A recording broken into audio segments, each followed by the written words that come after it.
Hello, you beautiful people. I'm sure you've all had this before for your dinner. It is the English version of tapas. In other words, picky bit. It is way too hot here in England, and we are not used to this weather. Even just boiling some eggs and potatoes absolutely killed me off. But I did make my scotch eggs from scratch, and I made some corned beef mash to go with it, so I'm going to show you how I done it. So first of all, you need to hard boil your eggs and peel and chop your potatoes and put them on to boil. I've cracked 2 eggs in a bowl for coating, and I've got a flour mix here and some golden breadcrumbs. These are all for the scotch eggs, and I'm going to put some black pepper and garlic powder in with the flour mix just to give it a bit of extra flavour in.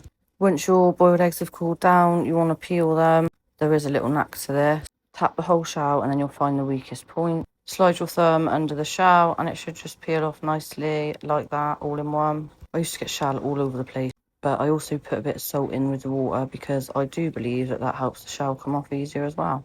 Anyway, the sausage meat, so I've just got some cheap sausages and I'm taking the skin off them and popping all the meat into a bowl. I am going to put some salt and pepper in there, garlic granules, and of course a bit of parsley. I do love a bit of parsley. Right, so now the eggs are getting coated with flour, and then you're going to roll the sausage meat around it. You do get a bit messy with this bit, but like I said before, if you want good food, then you've really got to get stuck in there. So we've got the sausage meat on and rolled it in flour, then the breadcrumbs, then dipped it in egg and back in the breadcrumbs. Now they are going into the deep fat fryer on 170, and you've got to make sure you turn them and then they will come out like this, beautiful and golden.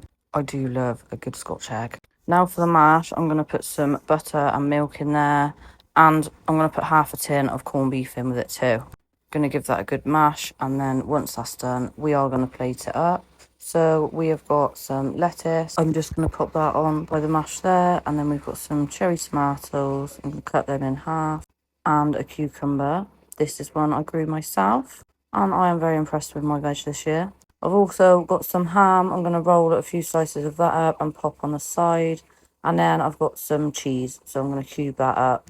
Pop that on the other side of the mash, and I've also got some coleslaw there, a good old pork pie, and then we have got our scotch egg, so I'm just going to cut that in half and pop that in the middle of the plate. I also put a few of the cream cheese filled peppers on, and look at that. I do love a good old picky tea, I do. What would you have on yours, and what would you do different? Let me know in the comments. And thank you for watching.